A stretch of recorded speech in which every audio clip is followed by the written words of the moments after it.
नमस्कार दोस्तों, स्वागत है आपका हमारे YouTube चैनल पर। दोस्तों, आज 1 फरवरी 2022 को हमारे देश का बजट प्रस्तुत किया जा रहा है। तो यह आवश्यक है कि हम आपको बजट से संबंधित सभी जानकारियां प्रदान करें। तो जो हमारी बजट से रिलेटेड वीडियो है वो 2 पार्ट में आएगी। पहले पार्ट में हम आपको बजट से रिलेटेड मूलभूत अवधारणाएं और बेसिक कॉन्सेप्ट बताएंगे, और दूसरे पार्ट में जो आज बजट में जो जो निर्णय लिए जाते हैं, जो मुख्य मुख्य चीजें हैं, वो आपको प्रदान की जाएंगी। तो सबसे पहले आते हैं बजट पर। क्या है, इसके अंतर्गत क्या क्या होता है, और छोटी छोटी अवधारणाएं जैसे राजस्व व्यय, पूंजीगत व्यय, राजकोषीय घाटा, प्राथमिक घाटा क्या है आदि आपको इसमें प्रदान की जाएगी। तो आते हैं बजट पर। क्या है बजट? बजट तो आप सबने सुना होगा। हमारा पर्सनल भी बजट होता है, फैमिली का बजट होता है, हमारे राज्य का भी बजट होता है, और राष्ट्रीय स्तर पर भी एक बजट होता है। तो साधारण शब्दों में देखें तो एक वित्तीय वर्ष में देश के संपूर्ण आय और व्यय का विवरण बजट कहलाता है। साधारण शब्दों में एक वित्तीय वर्ष के दौरान राष्ट्र या देश की संपूर्ण आय और व्यय का वित्तीय विवरण को बजट कहते हैं। ठीक, अब वित्तीय वर्ष क्या है? प्रत्येक राष्ट्र का वित्तीय वर्ष अलग अलग होता है। जो भारत का वित्तीय वर्ष है वो 1 अप्रैल से स्टार्ट होता है और 31 मार्च को समाप्त होता है। तो 1 अप्रैल से स्टार्ट और 31 मार्च को समाप्त भारत का वित्तीय वर्ष। अब देखते हैं बजट से संबंधित पृष्ठभूमि क्या है और संविधान में इसका विवरण कहाँ है। तो अब इसकी देखते हैं। सबसे पहले पृष्ठभूमि, तो भारत का बजट पहली बार कब बना, स्वतंत्र भारत का कब बना, किसने प्रस्तुत किया आदि। ठीक, तो पृष्ठभूमि की जब हम बात करते हैं तो जो पहला भारतीय बजट है, फर्स्ट भारतीय बजट, आप लिखते भी जाएं, पूछा जा सकता है। प्रथम भारतीय बजट कब बना? प्रथम भारतीय बजट बना 18 फरवरी 1869 को। 18 फरवरी 1869 को प्रथम भारतीय बजट बना। किसने बनाया या किसने प्रस्तुत किया? जेम्स विल्सन ने। जेम्स विल्सन कौन थे? कि इंडियन काउंसिल के वित्त सदस्य थे। कौन थे? वित्त सदस्य।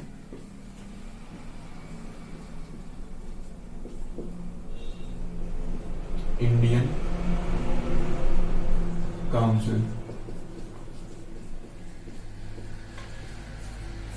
सबको पता है 1869 के दौरान भारत गुलाम था।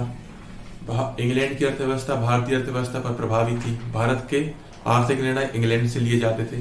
तो इंग्लैंड की संसद में, इंग्लैंड में जो इंडियन काउंसिल थी, जो संसद का एक भाग थी, उसमें जेम्स विल्सन थे। उन्होंने भारत का पहला बजट प्रस्तुत किया 18 फरवरी 1869। अब स्वतंत्रता के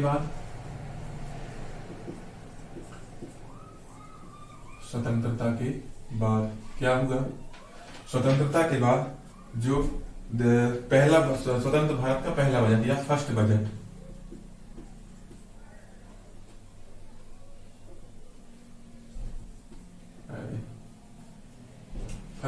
कब हुआ, कब प्रस्तुत हुआ? फर्स्ट बजट प्रस्तुत हुआ 26 नवंबर 1949 को। 26 नवंबर 1949 को स्वतंत्र भारत का पहला बजट प्रस्तुत किया गया। किसने प्रस्तुत किया? आर के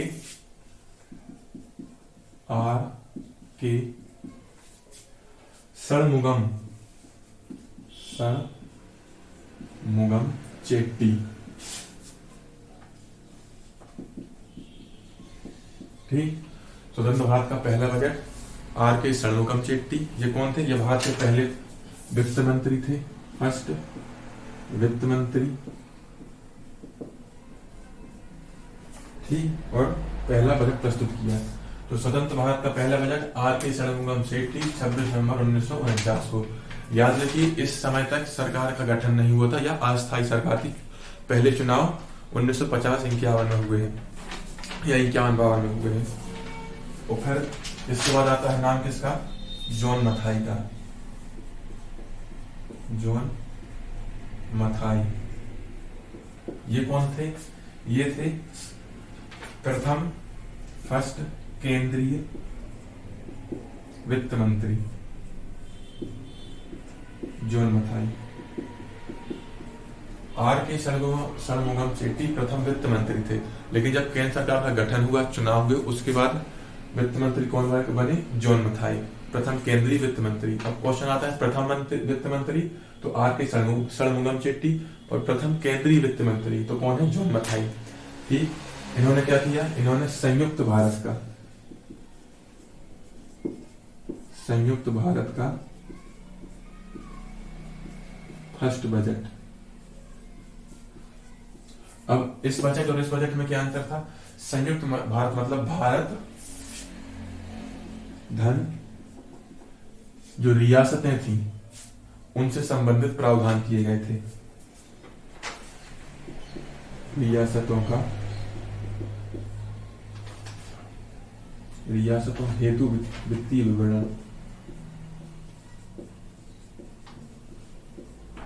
ठीक, तो जॉन मथाई जो भारत के प्रथम केंद्रीय वित्त मंत्री थे, उन्होंने संयुक्त भारत का पहला बजट प्रस्तुत किया, जिसमें भारत के साथ साथ जो देशी रियासतें थी उनसे संबंधित वित्तीय विवरण थे। आपको पता है इस समय के दौरान सरदार वल्लभ भाई पटेल निरंतर रियासतों के एकीकरण के प्रयास में लगे हुए थे, उसी दौरान यह बजट प्रस्तुत किया गया था।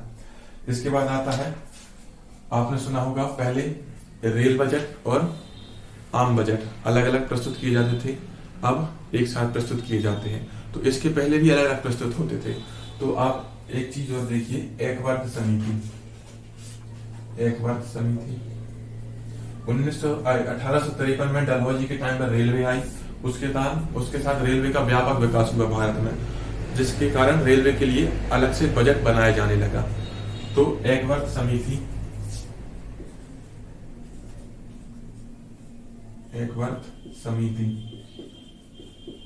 कब बनी थी? ये बनी थी 1921 में।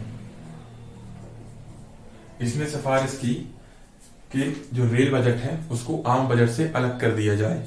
एकवर्ग समिति जो 1921 में बनी थी, इसने सिफारिश की कि रेल बजट को आम बजट से अलग कर दिया जाए। तो इसकी सिफारिश के आधार पर 1924 में क्या हुआ? रेल बजट को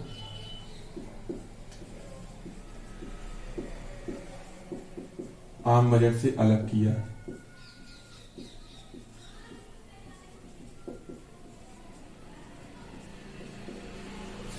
उन्नीस के बाद से निरंतर रेल बजट अलग प्रस्तुत होता था और जो हमारा आम बजट है वो अलग प्रस्तुत होता था। लेकिन क्या हुआ? 21 सितंबर 2016 को भारत सरकार ने एक घोषणा की। घोषणा क्या की? कि रेल बजट को आम बजट के साथ प्रस्तुत किया जाएगा, मतलब रेल बजट को आम बजट में मिला दिया। रेल बजट रेल मंत्री प्रस्तुत करते थे, आम बजट वित्त मंत्री प्रस्तुत करते थे। अब क्या किया? 21 सितंबर 2016 को घोषणा की कि रेल बजट और आम बजट एक साथ प्रस्तुत किए जाएंगे, मतलब वित्त मंत्री प्रस्तुत करेंगे। और 2017 से रेल धन आम बजट प्रस्तुत हुआ और 2017 से ही 1 फरवरी को बजट प्रस्तुत। ठीक, तो ये पूरा बजट का बैकग्राउंड है जो हमने आपको बताया। प्रथम भारतीय budget James Wilson Indian council के सदस्य थे। स्वतंत्रता के बाद षणमुगम चेट्टी, फिर जॉन मथाई प्रथम केंद्रीय वित्त मंत्री, संयुक्त भारत का पहला बजट, फिर एकवर्ग समिति 1924 में रेल बजट को आम बजट में मिला दिया। फिर 21 सितंबर 2016 को घोषणा की भारत सरकार ने कि रेल बजट को आम बजट, एकवर्ग समिति ने रेल बजट को आम बजट से अलग किया। और फिर 21 सितंबर 2016 को भारत सरकार ने घोषणा की कि रेल बजट को आम बजट में मिला दिया जाए। तो 2017 से रेल बजट को आम बजट में मिला दिया गया। और दूसरा निर्णय क्या हुआ कि अब प्रतिवर्ष बजट 1 फरवरी को प्रस्तुत किया जाएगा। तो ये बजट से संबंधित पृष्ठभूमि थी, ये आप पॉज करके लिख लेंगे, जरूरी है, किसी एक बुक में नहीं मिलता है, अलग अलग बुकों से कलेक्ट किया है। अब आते हैं बजट। पृष्ठभूमि होगी, इस वीडियो के बाद आपके बजट से संबंधित बहुत से कॉन्सेप्ट क्लियर हो जाएंगे। अब बजट क्या है? वित्त वर्ष के दौरान भारत सरकार का संपूर्ण वित्त वर्ष के दौरान आय और व्यय से संबंधित संपूर्ण विवरण है बजट। अब इसके बाद क्या है? बजट का अनुच्छेद, संविधान के अनुच्छेद 112 में बजट का उल्लेख है। उसका नाम वहां पर क्या बजट नहीं लिखा है, वहां पर लिखा है वार्षिक वित्तीय विवरण। ठीक, बजट का उल्लेख कहाँ है? संविधान के अनुच्छेद 112 में, जहां पर लिखा है बजट को वार्षिक वित्तीय विवरण। इसके बाद इसका निर्माण कौन करता है? अब जाहिर सी बात है कि बजट का निर्माण वित्त मंत्रालय में होगा, तो वित्त मंत्रालय।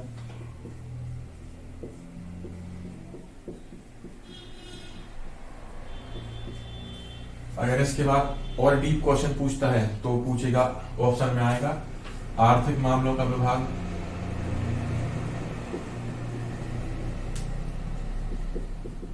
आर्थिक मामलों के विभाग द्वारा किया जाता है। इस आर्थिक मामलों के विभाग के भी अंतर्गत एक होता है बजट प्रभाग।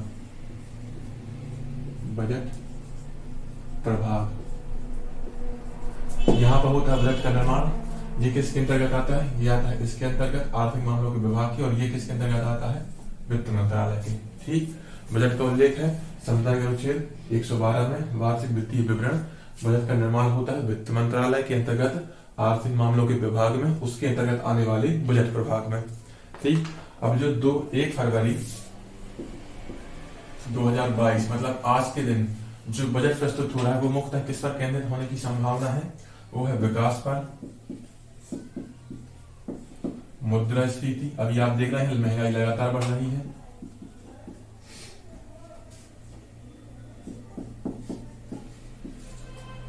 और व्यय। ये 3 मुद्दे हैं जिन पर इस बार का बजट केंद्रित होने की संभावना है। अब हम देखते हैं बजट, इसके मुख्य भाग क्या है। ये भी लिख लिया, प्रावधान कहाँ है, निर्माण कहाँ होता है, वित्त मंत्रालय, आर्थिक मामलों का विभाग के अंतर्गत आने वाले बजट प्रभाग द्वारा। अब बजट के मुख्यतः 3 घटक होते हैं। क्या? बजट के मुख्यतः 3 घटक होते हैं। क्या होते हैं? आइए देखते हैं। बजट में होते हैं मेनली 3 घटक। ये तो करंट का इशू कई जगह से सर्च करके पेज पर लिखना पड़ता है, वो फिर आपको पढ़ाना पड़ता है, बड़ी दिक्कत होती है पेज और पेन एक साथ पकड़ने में। बजट 3 घटक है। कौन कौन से हैं? पहला भाग होता है क्या? व्यय से संबंधित। फिर दूसरा होता है प्राप्तियां, अभी हम समझाते हैं ये क्या है। और तीसरा क्या होता है? घाटा। संपूर्ण बजट 3 भागों में विभाजित होता है या 3 शीर्षकों में विभाजित होता है। पहला क्या है? व्यय। व्यय मतलब सरकार द्वारा कहां कहां पर व्यय किया जा रहा है वो जानकारी दी जाती है। फिर दूसरा होता है प्राप्तियां, सरकार को कहां कहां से कैसे कैसे पैसा प्राप्त हो रहा है, वो है प्राप्तियां में। और घाटा, सरकार का व्यय और प्राप्ति के कुल अंतर घाटा होता है। तो इसमें यह प्रदर्शित होता है सरकार की आय उसके व्यय की अपेक्षा कितनी अधिक या कितनी कम है। तो आते हैं पहले पॉइंट पर जो है व्यय। यहां से अच्छे से समझिए, व्यय को 2 प्रकार से वर्गीकृत किया गया है। पहला है संपत्ति के आधार पर, संपत्ति के आधार पर।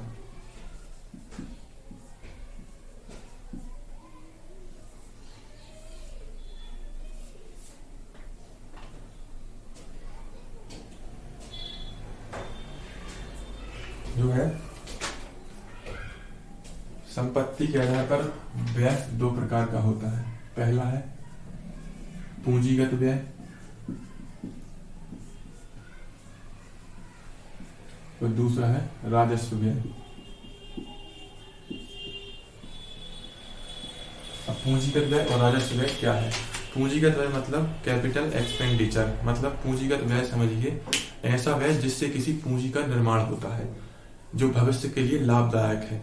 जैसे पूंजी का निर्माण हो, या सरकार को जो राजस्व या पैसा किसी इंस्टीट्यूट या किसी संस्था को देना है उसमें कमी आए। जैसे मान लीजिए सरकार ने IMF से ऋण लिया और सरकार ऐसा व्यय करती है जिससे उसको जो ऋण लौटाने की मात्रा है उसमें कमी आती है, तो वो पूंजीगत व्यय है। मतलब कुल मिला के बात यह है कि ऐसा व्यय जो भविष्य के लिए लाभकारी हो, या किसी ऐसा व्यय जो भविष्य के लिए अर्थोपयोगी हो, वह पूंजीगत व्यय है।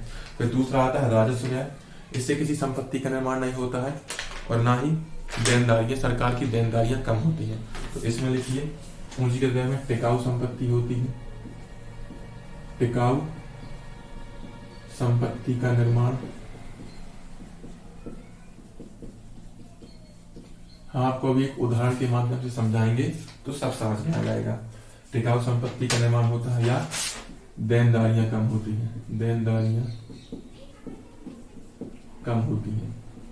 और ये क्या है, राजस्व व्यय क्या है, टिकाऊ संपत्ति निर्माण नहीं होता। टिकाऊ संपत्ति कुछ भी कह सकते हैं, टिकाऊ संपत्ति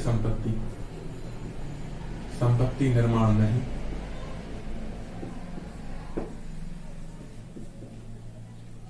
कम होती है। और दूसरा क्या है, देनदारियां कम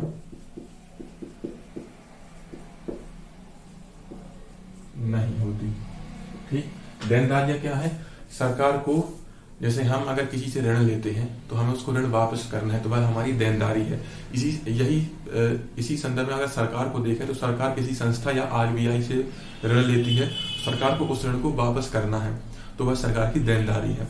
अब देखिए इसको हम समझते हैं पूंजीगत व्यय और राजस्व व्यय क्या है।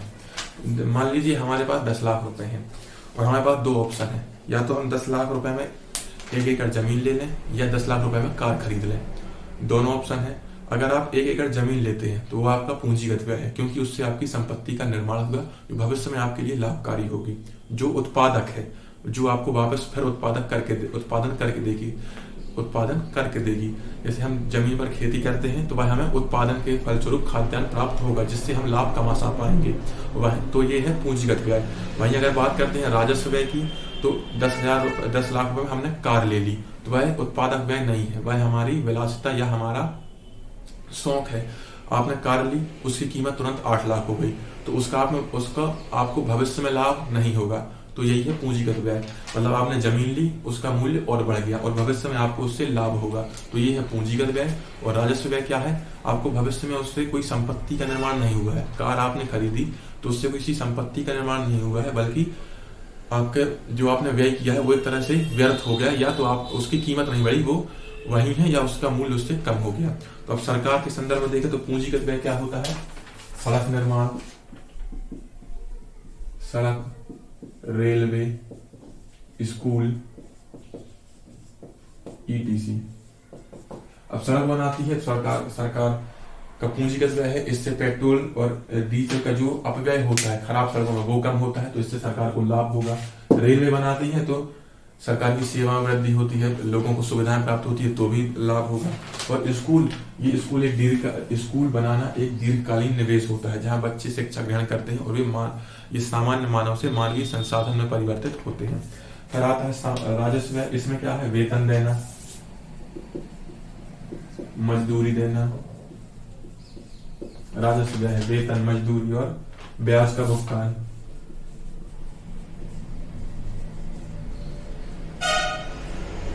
अब ब्याज भुगतान करने से किसी संपत्ति का निर्माण थोड़ा ना होता है। हमने अगर गवर्नमेंट ने कहीं से कर्ज लिया है तो उसका ब्याज भुगतान करना होगा, तो इसमें जो धन गया है उससे किसी संपत्ति का निर्माण नहीं होता है। तो ये है पूंजीगत व्यय, ये राजस्व व्यय। पूंजीगत व्यय से टिकाऊ संपत्ति का निर्माण होता है, देनदारियां कम होती हैं, उदाहरण रेलवे, सड़क, स्कूल। और राजस्व व्यय से संपत्ति का निर्माण नहीं होता है, ना ही देनदारियां कम होती हैं, उदाहरण वेतन, मजदूरी, भुगतान।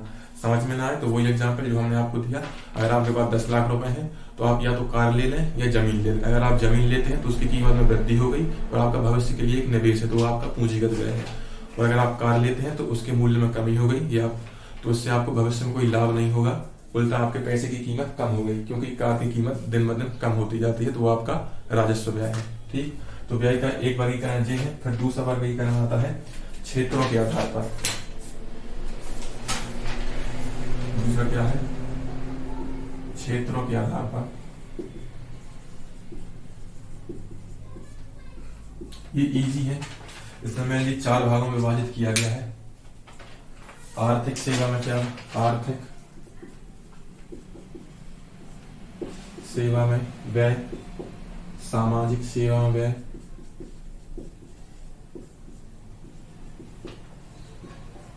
फिर सामान्य सेवा में व्यय,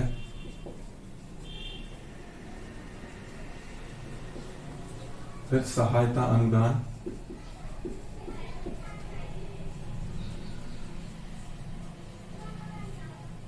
एवं योगदान।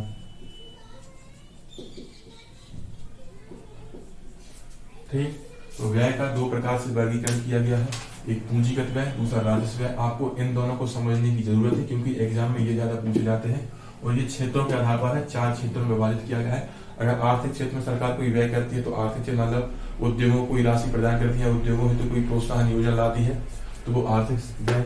सामाजिक सेवा मान लीजिए अभी प्रधानमंत्री जन धन योजना या प्रधानमंत्री आयुष्मान भारत योजना, प्रधान नेशनल स्वास्थ्य कार्ड, वो सामाजिक सेवा के अंतर्गत आएगा। सामान्य सेवा के अंतर्गत दूसरी चीजें आती हैं जो सामान्य सेवाएं हैं, डाक सेवा, रेलवे सेवा, ये सामान्य सेवा।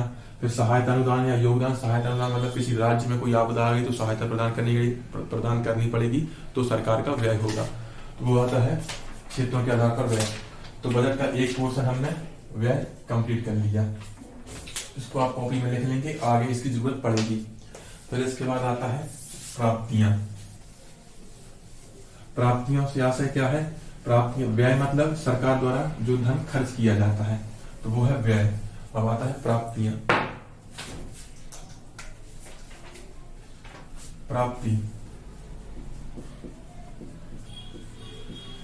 प्राप्तियां क्या है, प्राप्तियां मतलब सरकार को धन कहां कहां से प्राप्त होता है।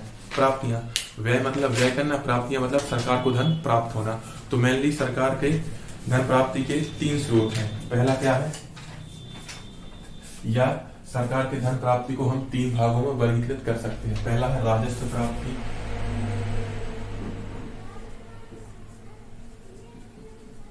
Revenue income. राजस्व प्राप्ति मतलब क्या है, सरकार की राजस्व आय। राजस्व आय के अंतर्गत क्या आता है, राजस्व आय के अंतर्गत आता है कर के द्वारा प्राप्त आय और गैर कर स्रोतों से प्राप्त आय, कर स्रोतों से और गैर कर स्रोतों से। राजस्व प्राप्ति में क्या होता है, ये ऐसी प्राप्तियां होती हैं जिनको सरकार को बाद में भविष्य में वापस नहीं लौटाना है, मतलब सरकार की देनदारी है वो नहीं बढ़ती है, देनदारी में कोई वृद्धि नहीं होती है। जो राजस्व प्राप्ति होती है उस पर सरकार का अधिकार होता है। तो इसमें क्या लिखेंगे आप, देनदारी में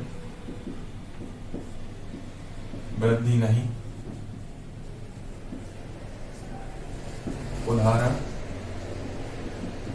कर स्रोत प्लस गैर कर स्रोत से प्राप्त, उदाहरण लिखेंगे इसके अंतर्गत ये आता है, से प्राप्त आय। ठीक, कर स्रोत और गैर कर स्रोत, कर से प्राप्त, गैर कर स्रोत से प्राप्त आय। अब कर स्रोत में क्या आते हैं, आयकर, जीएसटी, ये कर है, जीएसटी संपूर्ण अप्रत्यक्ष कर को मिलाकर एक कर बनाया है जीएसटी। तो जीएसटी आयकर, ये कर सरकार को प्राप्त, जैसे हमने आपने अगर इनकम टैक्स देते हैं तो सरकार हमको वो टैक्स वापस नहीं लौटाएगी, वो इससे सरकार की देनदारी में कोई वृद्धि नहीं होगी। तो ये है राजस्व स्रोत। राजस्व प्राप्ति के अंतर्गत कर स्रोत के अंतर्गत 2 है, इनकम टैक्स और जीएसटी और अन्य जो भी टैक्स लगते हैं। और फिर दूसरा आता है गैर कर स्रोत। गैर कर स्रोत में क्या आता है, स्टाम्प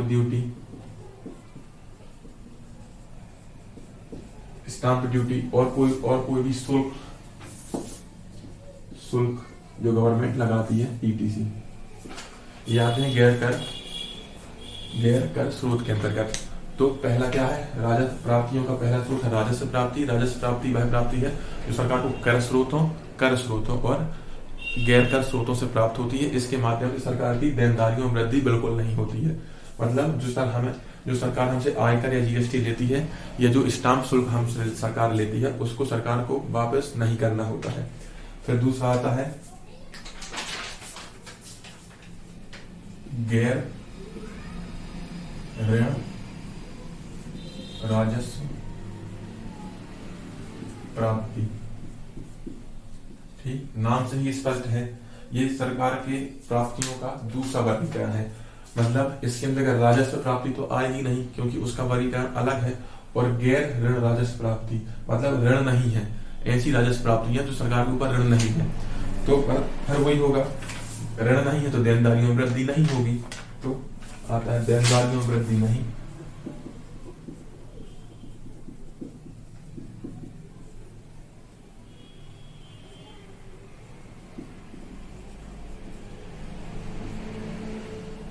मतलब इससे जो राजस्व प्राप्त होता है उसको भी सरकार को लौटाना नहीं होता है। जिसके अंदर क्या आता है,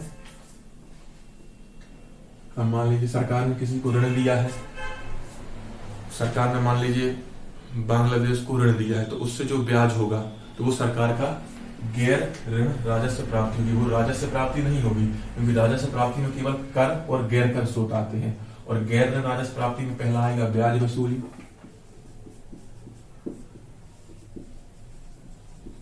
और प्लस दूसरा आएगा विनिवेश।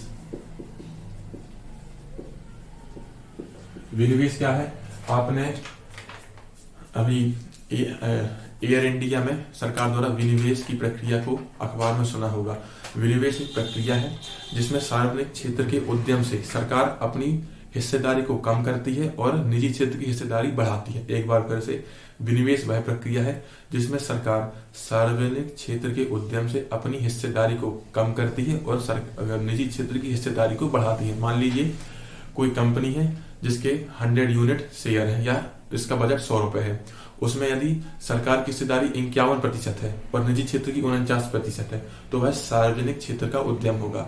अब जब सार्वजनिक क्षेत्र के उद्यम से सरकार अपनी हिस्सेदारी 51% से कम कर दे और निजी क्षेत्र की हिस्सेदारी बढ़ा दे, तो वह प्रक्रिया कहलाती है विनिवेश। मतलब सरकार द्वारा किसी उद्यम से पैसा वापस लेना विनिवेश कहलाता है। तो गैर ऋण राजस्व प्राप्ति के अंतर्गत दो आते हैं, ब्याज वसूली और विनिवेश। फिर तीसरा आता है ऋण सृजन पूंजी प्राप्ति, सॉरी ये राजस्व प्राप्ति नहीं है, गैर ऋण पूंजी प्राप्ति, पूंजीगत प्राप्ति। फिर तीसरा आएगा ऋण सृजन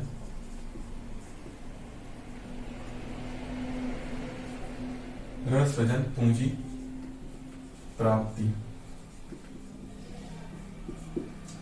ये क्या है, इसमें इससे भी नाम से स्पष्ट होता है, ऋण सृजन मतलब जो ऋण को बनाती है। मतलब इससे क्या होगा, ये वह प्राप्तियां हैं जिनसे सरकार को जिसको सरकार को वापस लौटाना होता है। मतलब देनदारियों में स्पष्ट वृद्धि होती है, देनदारी में वृद्धि।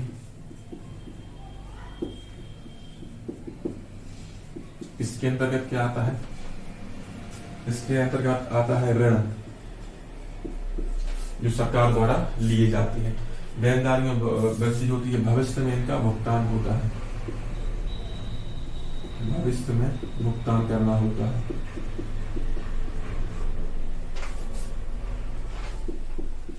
ठीक, तो हमने दूसरा घटक भी पढ़ लिया। प्राप्तियां, 3 प्राप्तियां होती हैं, राजस्व प्राप्ति, गैर ऋण पूंजीगत प्राप्ति और ऋण सृजन पूंजी प्राप्ति। राजस्व प्राप्ति में 2 है, कर राजस्व और गैर कर राजस्व। फिर गैर ऋण पूंजीगत प्राप्ति में क्या है, ब्याज वसूली और विनिवेश। विनिवेश क्या है हमने आपको बता दिया। और ऋण सृजन पूंजीगत प्राप्ति में क्या है, देनदारी में वृद्धि होती है और भविष्य में भुगतान करना होता है। इसमें मुख्यतः ऋण आते हैं।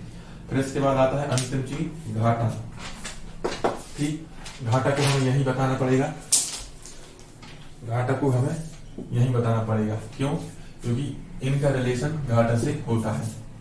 अब घाटा क्या है, कुल व्यय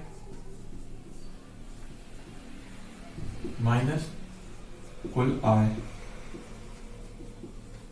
यही है घाटा। अगर आपकी इनकम 100 रुपए है और आपका व्यय 110 रुपए है, तो आप कुल व्यय से आय को घटाएंगे तो 10 रुपए का आपको घाटा है। तो अब घाटा में पहला क्या है, राजस्व घाटा। पहला है राजस्व घाटा। राजस्व घाटा में क्या होता है, अगर इसकी आर्थिक प्रॉपर परिभाषा देखें तो हम आपको एक इक्वेशन से समझा देते हैं।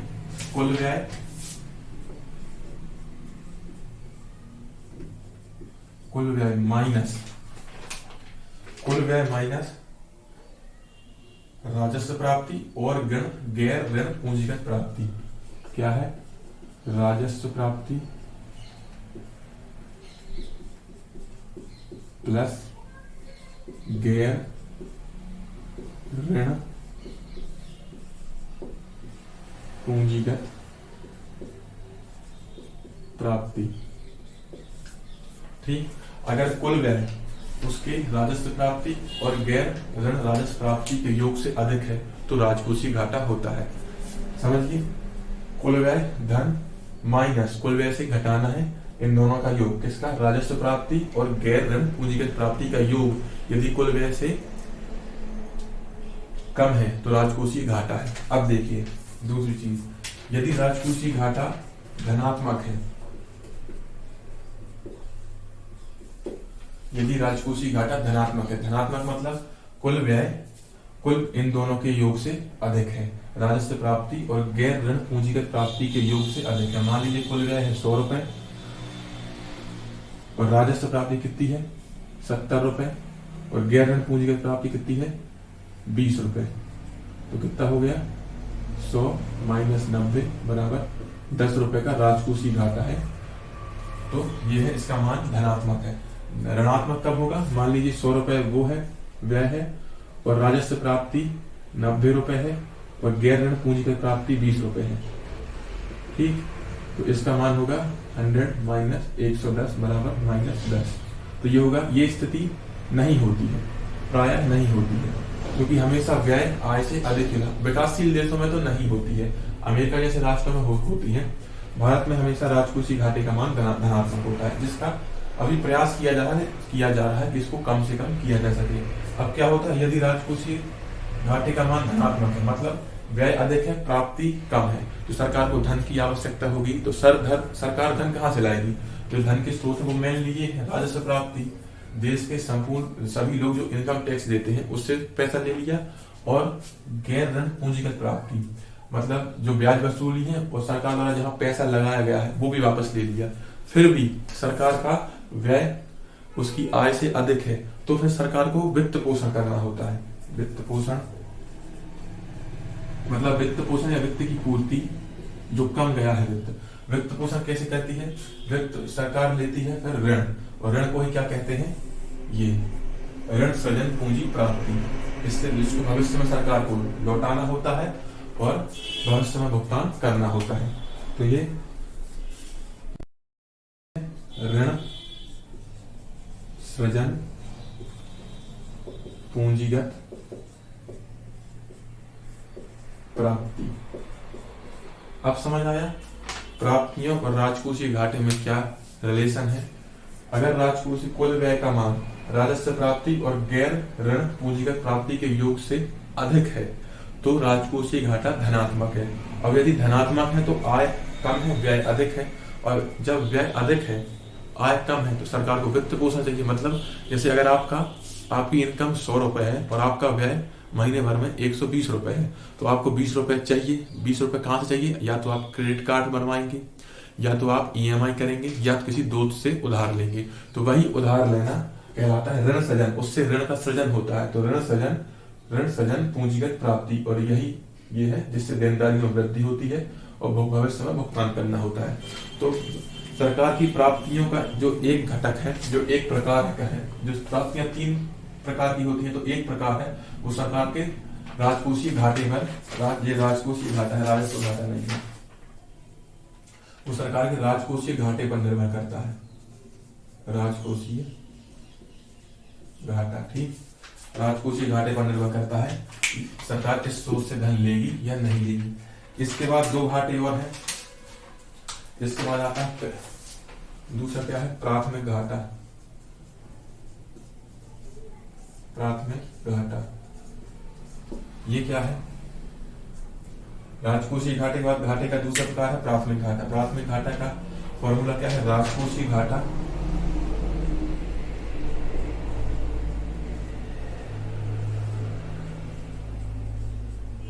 माइनस ब्याज भुगतान।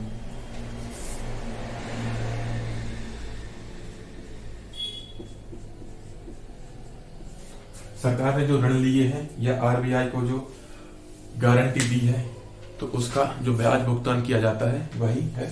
उसको यदि राजकोषीय घाटे से घटा दें, मतलब सीधी सी बात है, जो ब्याज है उसको राजकोषीय घाटे से आप घटा दें तो आपको प्राथमिक घाटा प्राप्त होगा। उसके बाद तीसरा आता है राजस्व घाटा। तीसरा क्या है? राजस्व घाटा।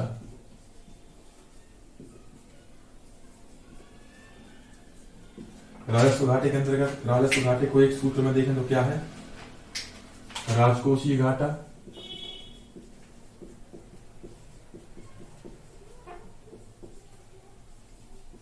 माइनस पूंजीगत व्यय।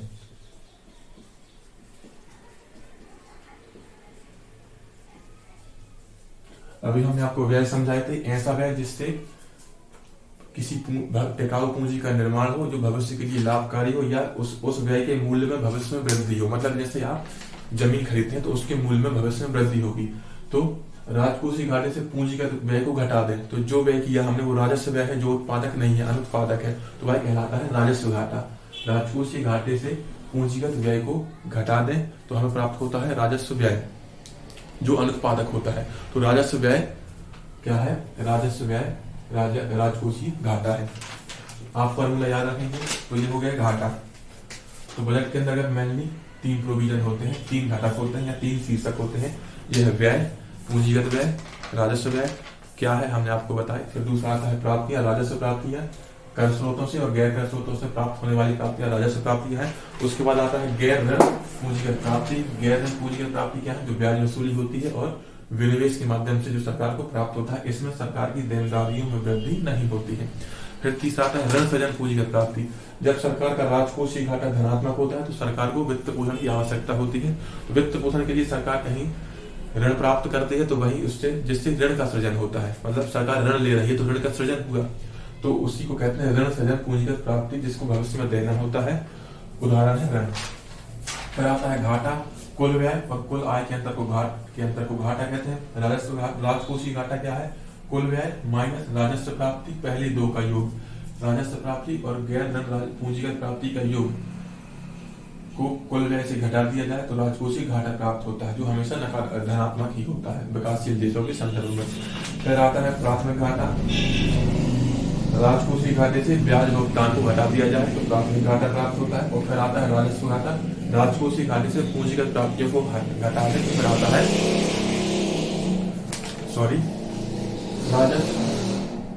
राजस्व घाटा क्या है? राजकोषीय घाटे से पूंजीगत व्यय को घटा दें तो राजस्व घाटा प्राप्त होता है। अब हम देखते हैं राजकोषीय नीति क्या है और भारत की राजकोषीय नीति के प्रमुख लक्ष्य क्या है।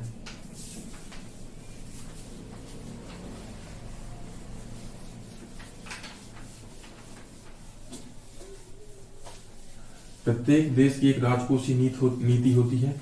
मेनली राजकोषीय नीति क्या है? राजकोषीय नीति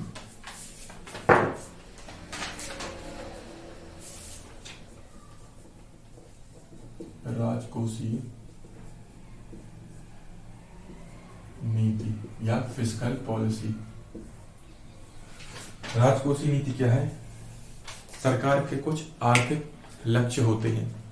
किसी भी देश की सरकार के कुछ आर्थिक लक्ष्य होते हैं, उनको प्राप्त करने का जो माध्यम है वही राजकोषीय नीति है। साधारण शब्दों में सरकार के आर्थिक उद्देश्यों को प्राप्त करने का माध्यम राजकोषीय नीति है।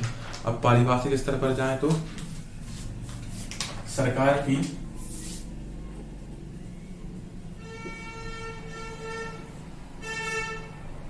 आय मतलब प्राप्ति, व्यय और ऋण से संबंधित नीति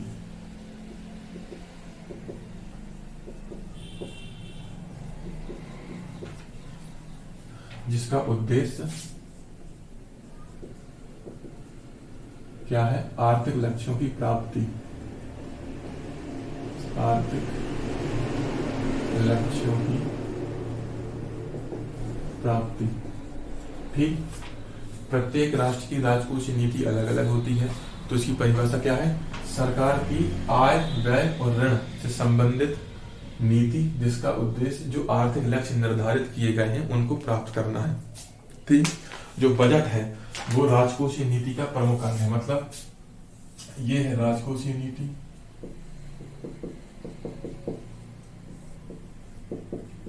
उसके अंतर्गत आता है बजट।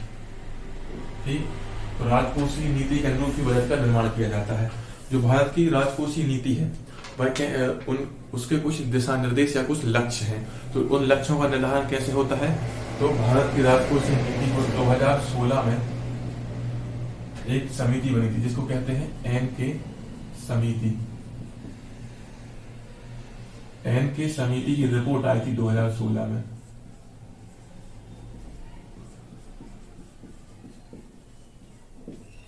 एन के समिति, ठीक। एन के समिति ने अपनी रिपोर्ट दी। राजकोषीय नीति से संबंधित ही यह समिति थी। इसने अपनी रिपोर्ट दी और इस समिति ने 3 लक्ष्यों को निर्धारित किया जो हमारी राजकोषीय नीति के 3 लक्ष्य हैं। एन के समिति की रिपोर्ट आई, उसमें 3 लक्ष्य निर्धारित किए या 3 सिफारिशें थी जिनको राजकोषीय नीति का लक्ष्य बनाया गया। तो पहला लक्ष्य क्या है, दूसरा क्या है, तीसरा क्या है, अभी हम देख लेते हैं। पहला लक्ष्य क्या है? ऋण जीडीपी अनुपात, ठीक। फिर दूसरा लक्ष्य क्या है? दूसरा लक्ष्य है राजकोषीय घाटा। राजकोषीय घाटा क्या होता है अभी हमने समझा है। और तीसरा क्या है? राजस्व घाटा।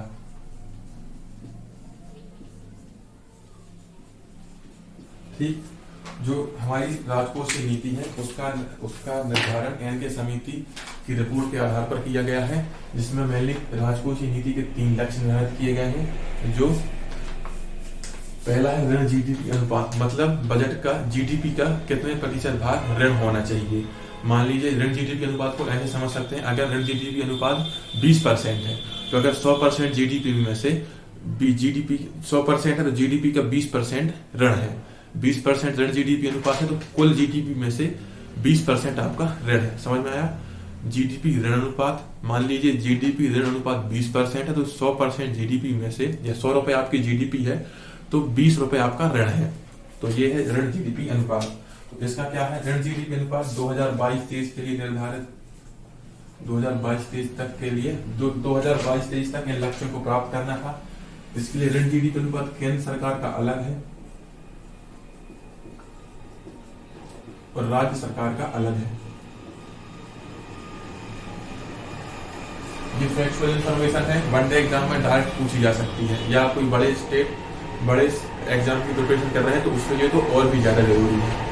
तो केंद्र सरकार का जो ऋण जीडीपी अनुपात है वो होना चाहिए 38.7% और राज्य सरकार का ऋण जीडीपी अनुपात होना चाहिए 20%।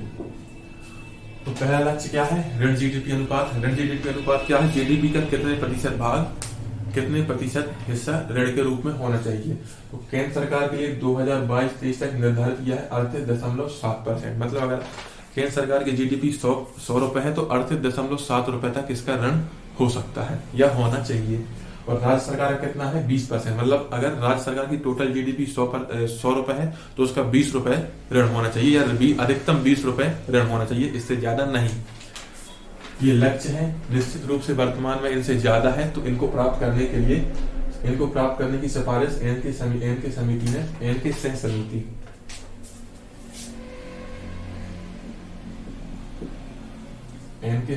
ने 2016 में की थी। फिर दूसरा आता है राजकोषीय घाटा। राजकोषीय घाटा क्या है?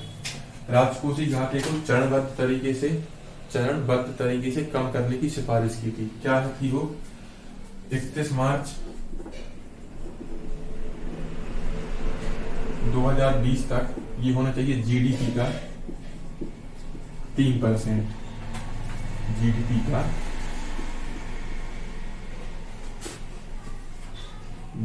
का 3%। ठीक। तो राजकोषीय घाटा है 31 मार्च 2020 तक होना चाहिए जीडीपी का 3%। फिर वित्त वर्ष 2020-21 में इसको कम करके जीडीपी का कितना करना है? 2.8%। और फिर 2023 में वित्त वर्ष 2023 तक कितना हो जाना चाहिए?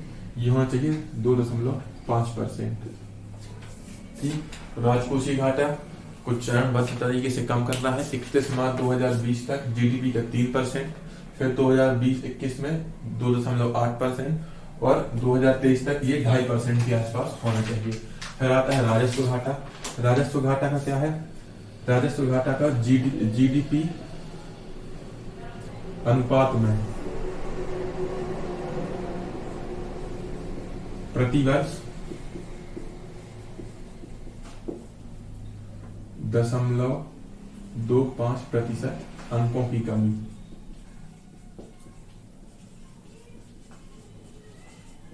ये क्या है?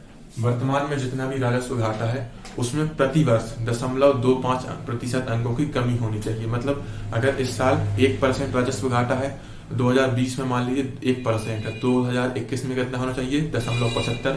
2022 में कितना होना चाहिए? 0.50। 2023 में कितना होना चाहिए? 0.25 और 2024 में फिर होना ही नहीं चाहिए, 0.25 के बाद शून्य होना चाहिए। तो जीडीपी अनुपात में प्रतिवर्ष 2.25% अंकों की कमी होनी चाहिए और 2023 तक इसको 0.8% होना चाहिए।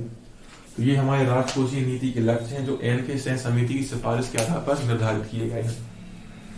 तो इतना ही है आज की वीडियो में। आज हमने क्या देखा? सबसे पहले बजट की पृष्ठभूमि के पहला बजट जेम्स विल्सन ने प्रस्तुत किया। फिर स्वतंत्र भारत का पहला बजट षणमुगम सेट्टी ने, फिर जॉन मथाई ने। उसके बाद बजट क्या है? बजट से संबंधित अनुच्छेद 112 और बजट का निर्माण वित्त मंत्रालय, फिर आर्थिक मामलों का विभाग, फिर बजट प्रभाग। फिर बजट के 3 भाग होते हैं: प्राप्तियां, व्यय और घाटा। प्राप्तियों में राजस्व, व्यय में क्या होता है? संपत्ति के अलावा पूंजीगत व्यय, राजस्व व्यय पूंजीगत टिकाऊ और राजस्व गैर टिकाऊ अनुत्पादक होता है। और क्षेत्रों के आधार पर सामाजिक क्षेत्र, आर्थिक क्षेत्र, सेवा क्षेत्र और सहायता या अनुदान में। और फिर आता है प्राप्तियां। प्राप्तियों में क्या है? राजस्व प्राप्ति, कर स्रोत, गैर कर स्रोत, गैर ऋण पूंजीगत प्राप्तियां, इसमें देनदारी नहीं होती है, विनिवेश और ब्याज ऋण की वसूली। फिर तीसरा आता है ऋण सृजन पूंजीगत प्राप्तियां। वही है कि राजकोषीय घाटा जब धनात्मक होता है तो सरकार को वित्त पोषण की आवश्यकता होती है, इससे ऋण सृजन पूंजी प्राप्ति कहते हैं। और फिर घाटा, राजकोषीय घाटा क्या है? कुल व्यय से राजस्व प्राप्ति और गैर ऋण पूंजीगत प्राप्ति को घटा दें तो राजकोषीय घाटा प्राप्त होता है। और फिर आता है प्राथमिक घाटा।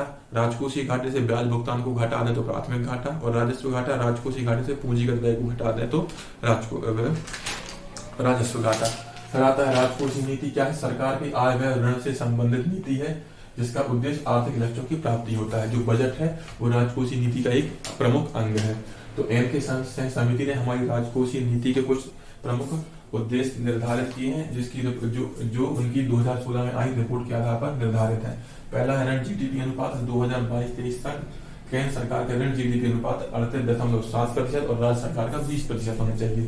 फिर आता है राजकोषीय घाटा। राजकोषीय घाटा 2020 में जीडीपी का 3%, 2020-21 में 2.8 और 2023 तक 2.5% होना चाहिए।